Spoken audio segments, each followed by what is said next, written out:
함께하는 말씀은 우리 누가복음 말씀입니다. 누가복음 20장 19절에서 40절까지 말씀입니다. 누가복음 20장 19절에서 40절까지 말씀 한 절씩 교독하면서 읽도록 하겠습니다. 서기관들과 대제사장들이 예수의 이 비유는 자기들을 가리켜 말씀하신 줄 알고 즉시 잡고자 하되 백성을 두려워하더라.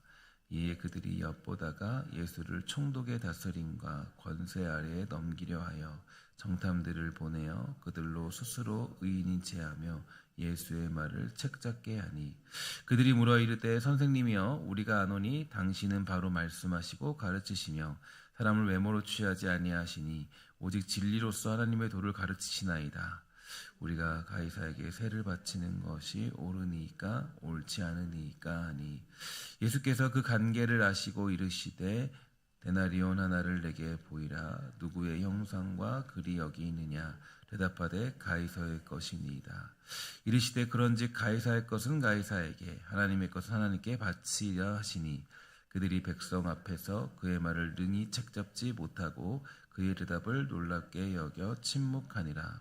부활이 없다고 주장하는 사두개인 중 어떤 이들이 와서 물어 이르되 선생님이여 모세가 우리에게 써주기를 만일 어떤 사람의 형이 아내를 두고 자식이 없이 죽으면 그 동생이 그 아내를 취하여 형을 위하여 상속자를 세울지니라 하였나이다. 그런데 칠형제가 있었는데 마지가 아내를 취하였다가 자식이 없이 죽고 그 둘째와 셋째가 그를 취하고 일곱이 다 그와 같이 자식이 없이 죽고 그 후에 여자도 죽었나이다. 일곱이 다 그를 아내로 취하였으니 부활 때 그 중에 누구의 아내가 되리이까? 예수께서 이르시되 이 세상의 자녀들은 장가도 가고 시집도 가되 저 세상과 및 죽은 자 가운데서 부활을 얻기에 합당히 여김을 받은 자들은 장가가고 시집가는 일이 없으며 그들은 다시 죽을 수도 없나니 이는 천사와 동등이요 부활의 자녀로서 하나님의 자녀입니다. 이 죽은 자가 살아난다는 것은 모세도 가시나무 떨기에 관한 글에서 주를 아브라함의 하나님이요 이삭의 하나님이요 야곱의 하나님이시니라 칭하였나니 하나님은 죽은 자의 하나님이 아니요 살아있는 자의 하나님이시라. 하나님에게는 모든 사람이 살았느니라 하시니 서기관 중 어떤 이들이 말하되 선생님 잘 말씀하셨나이다 하니 그들은 아무것도 감히 더 물을 수 없음이더라. 아멘. 오늘 말씀은 우리 40절까지 말씀인데 우리 26절까지 말씀을 중심으로 함께 말씀을 나누도록 하겠습니다. 예수님은 이제 오늘 본문을 통해서 이 성전에 오셔서 계속적으로 백성들을 가르치고 계십니다. 그런데 그 가르침이 당시에 그 유대 종교 지도와는 매우 다르니까 이들이 굉장히 예수님의 가르침을 받으면서 화가 나고 또 그것을 좀 받아들일 수 없는 그런 모습들이 있었죠. 그래서 이 어저께도 회당에서 이제 가르치는 그런 모습들들, 뭐 회당이라는 것은 그들의 본거지로 이제 쳐 들어가서 이제 가르치는 예수님의 모습을 볼 수가 있는데 어쨌든 그래서 예수님을 잡아들이려고 했지만 이 백성들의 눈치가 보여서 그렇게 할 수가 없는 그런 상황이었다. 그래서 백성들을 두려워했다라고 되어져 있는데요. 그들은 한 가지 꾀를 모아서 이제 아주 애매한 질문을 던지고 있습니다. 그 질문이 바로 오늘의 질문인데 어떤 질문이냐? 바로 그 당시 이스라엘의 상황들을 이제 가지고 이제 그렇게 뭐 어떻게 할 수밖에 없는 외통수의 대답을 원하는 그런 상황들을 이제 질문하고 있는데 어쨌든 이제 지금 중요한 것은 이스라엘은 로마의 속국이었고 로마의 세금을 내는 상황이었습니다. 이 세금이라는 것은 이제 언제든지 이 지배하는 국가가 있으면 이제 그 지배하는 국가를 따라서 국가에게 이제 그렇게 세금을 이렇게 내는 것인데요. 사실 뭐 이게 뭐 요즘에 로마나 이스라엘 이렇게 되어 있지만 사실은 이제 뭐 세계적으로 봤을 때도 뭐 이제 지금 우리가 뭐 관세 전쟁 같은 것도 많이 있지 않습니까? 근데 좀 비슷한 그런 상황도 있는 것 같아요. 여러 가지 상황들을 봤을 때 이런 것을 봤을 때 이제 이렇게 세금을 내면 세금을 이렇게 지배 국가가 이 지배 국가에다 내면 이거를 뭐 좋아할 사람은 아무도 없겠죠. 전부 다 뭐 이게 우리가 돈을 왜 내야 되냐, 세금을 내는 거에 대해서 이거를 뭐 지지하면 이제 뭐 안 되고 또 지지하지 않으려니까 그것도 또 이상하고 굉장히 복잡한 상황이 거기에 있는 겁니다. 그래서 좀 반감을 가지고 있는 겁니다. 그래서 이스라엘 백성에게는 조금 더 이제 중요한 것은 왜 그 로마에게 세금을 내는 것을 조금 이렇게 기분을 나빠했냐면 이제 뭐 피지배 국가이기 때문에 이렇게 세금을 내는 게 싫은 것도 있겠지만 또 한 가지는 그들은 이제 어떤 그 황제의 권위보다 그 이스라엘 사람들은 이 권위보다 하나님의 권위가 우선인 사람이잖아요. 이제 이런 상황들 때문에 로마에 굴복하게 되면은 이게 좀 이게 그 신앙적인 측면에서 굉장히 큰 문제가 되는 거예요. 그래서 그 당시의 역사를 보면 역사 가운데도 이제 그런 문제로 폭동이 많이 일어났다라고 평가해주고 있습니다. 그래서 그런 세금 문제나 아니면 이렇게 바치는 거에 대해서 그것 때문에 문제가 많이 생겼다라고 그렇게 평가하고 있죠. 그래서 이제 이 문제를 예수님 앞에 꺼내놓은 겁니다. 예수님 꺼내놔서 만약에 예수님이 어떤 선택을 하든, 그러니까 뭐 잘못 얘기하면 로마 편이 되고 잘못 얘기하면은 또 이스라엘 편이 되니까, 그러니까 이제 예수님이 여기서 잘못 이야기하면은 이제 큰 문제가 되는 거죠. 여기서 되면은 여기서 큰 문제가 생기면서 어려움들이 생길 것이고 예수님을 잡아들일 명분이 생기기 때문에 이제 되게 대단한 질문을 한 거예요. 이들의 질문이 예수님이 잘못 얘기하면 이제 예수님은 이제 어느 편에든 속해야 될 것이고 속하면은 분명히 문제가 생길 것이기 때문에 로마 사람이 잡아가든 이스라엘 백성들이 잡아가든 뭐 여러 가지 문제들이 생길 수밖에 없죠. 그래서 아주 곤란스러운 문제를 던졌다라는 것을 볼 수가 있게 되고요. 그러니까 이 유대인들도 정말 똑똑한 사람들이다. 이 사람들도 예수님 잡기 위해서 이런 짓뿐만 아니라 수많은 행동을 하잖아요. 근데 되게 지능적입니다. 지능적으로. 여러분, 우리도 살아갈 때 조심하셔야 돼요. 그러니까 사단이 우리를 공격하고 유혹할 때 그냥 뭐 뻔히 보이는 수법으로 우리를 유혹하지 않아요. 그러니까 우리를 무너뜨릴 때 보면 되게 교묘하게 와서 우리를 무너뜨리고요. 되게 우리를 아주 눈치채지 못하게, 알아채지 못하게 우리를 공격할 때가 많이 있게 됩니다. 그래서 이제 예수님이 곤란스러운 상황을 맞이할 수밖에 없는 그런 상황을 이제 보고 있는데, 근데 그때 예수님이 대답을 한 것은 이제 그 유대인들이 조금도 생각하지 못했던 대답이죠. 여러분 잘 아는 말씀이 뭐냐면 가이사의 것은 가이사에게, 하나님의 것은 하나님에게, 이렇게 예수님이 말씀하십니다. 이게 정말 이게 되게 중요한 건, 이게 왜 이렇게 중요하냐면 일단 이 말이 의미하는 게 중요합니다. 그래서 이거를 잘못 오해하면은 이제 우리가 뭐 이분법적으로 생각할 수 있는데요. 그래서 이제 세상에 충성하는 것과 하나님께 충성하는 것이 다르다, 이런 생각을 할 수가 있는 겁니다. 그러나 우리가 잘 알다시피 이 신앙생활은 그 이분화가 되어서는 절대 안 되죠. 그래서 따로따로 존재할 수 없다라는 걸 기억할 필요가 있어요. 그래서 있고 또 그게 신앙생활이고, 또 여기서도 하나님 앞에서 예배하지만 살아가는 삶도 하나님 앞에서 예배하는 거죠. 이게 우리가 이렇게 분리할 수 없는 삶, 분리할 수 없는 신앙을 볼 수가 있게 됩니다.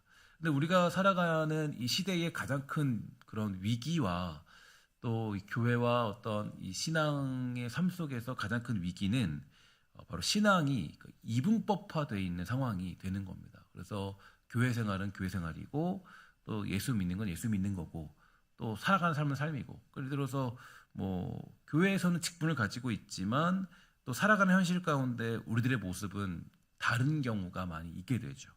우리는 이러한 삶을 살아서는 안 되는 걸 잘 알고 있습니다. 그래서 우리는 언제나 신앙 안에서 이제 삶을 살아야 되고요. 또 신앙으로 우리의 인생을 풀어나가는 그런 작업들이 필요할 텐데요.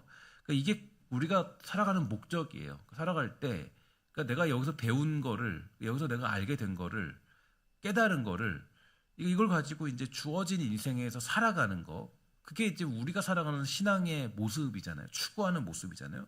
그런데 생각을 해봅시다. 왜 이 유대인들은 예수님께 이제 이런 질문을 던졌느냐? 어디다 바쳐야 되느냐? 뭐가 진짜냐?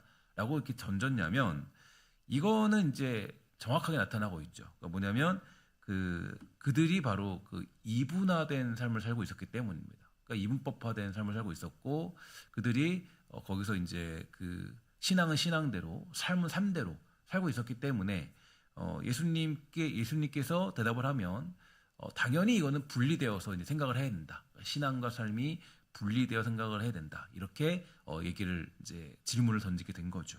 그러니까 그들의 사고 방식으로는 통일된 함께 하나 된 신앙생활을 조금 유지하기가 힘들고 그렇게 하지 않기 때문에 이게 그러니까 이 통합적인 그런 이 고백으로 갈 수가 없는 것을 볼 수가 있게 됩니다. 사실 그래서 그 보면 우리가 그 초대교회 가운데 가장 큰 문제가 두 가지의 그 이단 사상이 있는데 그 두 가지 이단 사상은 잘 아는 것처럼 율법주의와 영지주의죠.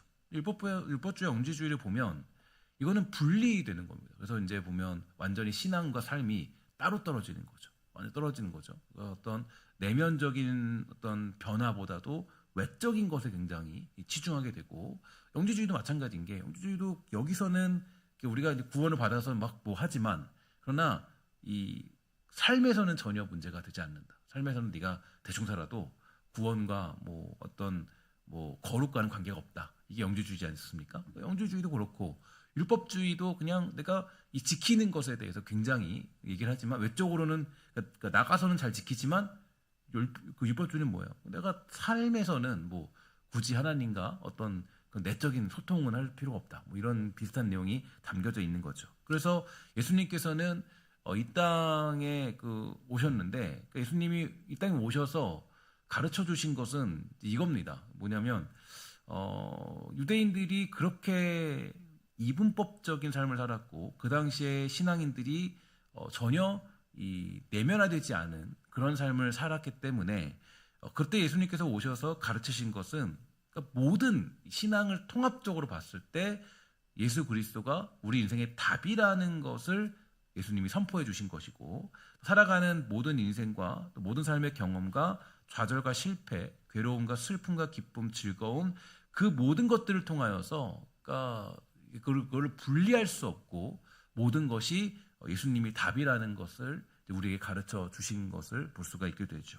사도 바울은 빌립보서 1장 20절부터 21절에서 이렇게 말했습니다. 나의 간절한 기대와 소망을 따라서 아무 일에든지 부끄러워하지 아니하고 지금도 전과 같이 온전히 담대하여 살든지 죽든지 내 몸에서 그리스도가 존귀하게 되게 하려 하나니 이는 내게 사는 것이 그리스도니 죽는 것도 유익함이니라. 이런 고백을 했는데요. 이 고백이야말로 뭐냐면 이 사도 바울은 그러니까 죽거나 사는 거나 뭐 이건 중요하지 않다. 이분법적인 사고로 그건 중요하지 않고 중요한 것은 나의 모든 삶. 내가 뭐 어떤 상황에 처해 있든지 간에 어떤 환경에 처해 있든 간에 내가 어떤 현실에 있든지 간에 나에게 답은 예수님밖에 없을 것이다. 나에게 드러나는 것은 오직 예수만 드러나는 것이다. 이렇게 고백하는 거예요. 이게 뭐냐면 결국에 이 사도 바울의 고백이 우리에게 얘기해주고 있는 건 신앙과 인생이 절대로 나뉘어질 수 없다라는 거예요. 여러분 이게 되게 우리에게 있어서 큰 도전이죠. 그러니까 예를 들어서 정말 예수를 믿으면서 살아가는 것이 교회에서만 신앙이냐 아니면 내가 삶에서만 신앙이냐 이게 아니라 여기서의 신앙이 곧 내가 삶에서 신앙이 되는 거예요. 그러니까 내가 이 예배당에서의 신앙생활이 거기 삶에서도 신앙생활이 되는 거죠. 여기서는 인자한데 밖에서는 포악하면 안 되죠. 여기서 인자하면 어디서도 인자해야 돼요? 삶에서도 인자해야 되는 거예요. 어떤 사람은 그런 사람들이 있어요. 모든 사람들에게는 다 친절한데 남편에게는 굉장히 막 강한 사람이 있어요. 그러니까 여러분 뭐 아니면 내가 정말 뭐 다 여기서 너무 인자한데 자식들에게는 너무 막 괴롭게 만든 사람들이 있어요. 이게 그러면 안 되는 거죠. 가정과 이 삶이 같아야 된다. 신앙이 같아야 된다. 그러니까 늘 여기서도 하나님 앞에서 거기서도 하나님 앞에서 그러니까 여기서는 넉넉한데 거기서는 넉넉하지 않으면 안 된다. 이거를 우리가 기억할 필요가 있다라는 거예요. 그래서 여러분 우리가 살아갈 때 이 예수님이 이제 이들에게 세금 논쟁에서 이제 대답하신 것은 결국에는 그거 다 하나님 안에 있는 거다. 그러니까 뭐 너희들 분리시키지 마라. 하나님 안에 있는 거고 어차피 가이사도 누구 거예요? 하나님 안에 있는 존재잖아요. 그러니까 뭐 그걸로 너희들이 묻는 게 그게 뭐 말도 안 된다. 그러니까 그거는 가이사의 것은 가이사의 것으로, 하나님 거 하나님 것으로, 결국 다 하나님 거다라고 얘기하는 예수님의 그 모습이 뭘 얘기해 주냐면, 여러분들과 저희들의 삶이 이분법적인 삶이 아니라 우리들의 삶이 이 하나의 삶, 신앙의 삶으로 살아가야 된다라고 그렇게 예수님이 말씀해 주고 있는 것입니다. 그래서 여러분과 제가 모두 이러한 복음을 깨닫는 자들인데요. 예수님이 인생의 답이라는 사실을 경험하고 눈으로 보며 느낀 자들이 여기에 모인 것이죠. 그래서 예수님께서 이 땅에 오셔서 그 우리의 인생이 어떤 것이고, 또 우리가 어떠한 삶을 살아야 되고, 또 무슨 가치관을 가지고 살아야 되는지에 대해서 우리는 깊은 어떤 이 묵상이 필요한 그런 시대에 살고 있습니다. 여러분 잘 기억하셔야 되는 게, 우리의 신앙은 삶 속에서 결코 나뉘어 줄 수 없다라는 것, 여러분 기억하셔야 돼요. 그래서 이 가이사의 것은 가이사에게, 하나님의 것은 하나님에게로 얘기한 것이 이 빌립보서 말씀에서 얘기한 살든지 죽든지랑 똑같은 상황이라고 얘기하면 돼요. 그래서 우리가 이것을 분리해서는 안 되고, 주어진 인생에서 예수님이 답이라는 것을 우리가 고백하는 그런 자리에 있다라는 것을 기억할 필요가 있는 것이죠. 그래서 우리는 이제 주어진 삶 가운데 늘 기도해야 될 것은 이 삶이 분리되어 있지 않는 삶을 살도록 늘 기도하셔야 돼요. 그래서 나에게 이 인생 속에서 이 기도하는 삶과 나에게 주어진 인생이 다르면 안 됩니다. 그러니까 기도하는 인생은 삶에서도 그렇게 사셔야 돼요. 여기선 기도하는데 뭐 삶에서는 그냥 살아간다. 그러니까 전혀 기도하지 않은 사람처럼 살아간다. 그거는 옳지 못한 거죠. 기도하는 사람이라면 또 주어진 삶 가운데 기도하는 삶을 살아가는 거예요. 여러분, 그래서 이 시간 기도해야 될 건 뭐냐면, 하나님, 내 삶이 다르지 않은 삶을 살도록 기도하셔야 돼요. 그래서 하나님, 내가 어떤 삶을 살든 하나님 앞에서 코람데오, 이 인생, 나에게 주어진 인생 속에서, 여기서도 하나님 앞에서, 삶에서도 하나님 앞에서, 이게 우리들의 가장 큰 기도 제목이 되어야 되고, 기도할 때 나에게 힘을 주세요.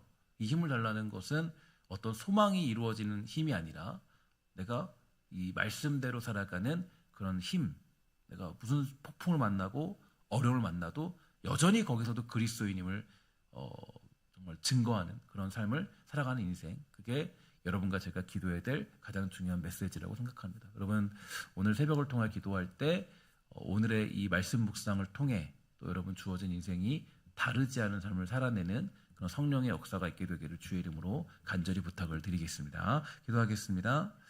하나님, 감사합니다. 우리가 때로는 신앙이 굉장히 나뉘어지는 경우도 있습니다. 하나님, 종종 또 만나는 일들이 하나님 정말 너무나 자신을 괴롭혀서 정말 직장을 그만두고 싶은 이유가 자기가 만났던 직장 상사가 교회 다니는 사람일 때,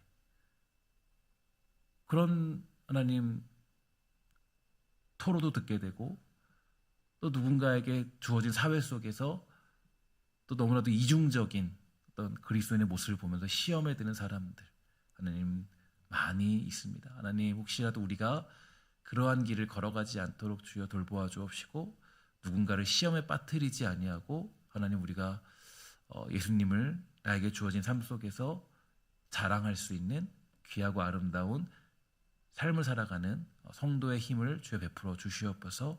성령께서 역사해 주셔서 우리 사랑하는 성도들, 새벽을 깨우는 이들 주여 돌보시 원하는 것은, 이 새벽을 깨울 때에 우리 주께서 함께해 주시고 정말 주어진 인생을 예수가 답이다라는 고백으로 살아내는 놀라운 능력을 가진 주의 백성 되도록 주여 돌보아 주시옵소서. 모든 말씀 예수님의 이름으로 간절히 기도합니다. 아멘. 찬송가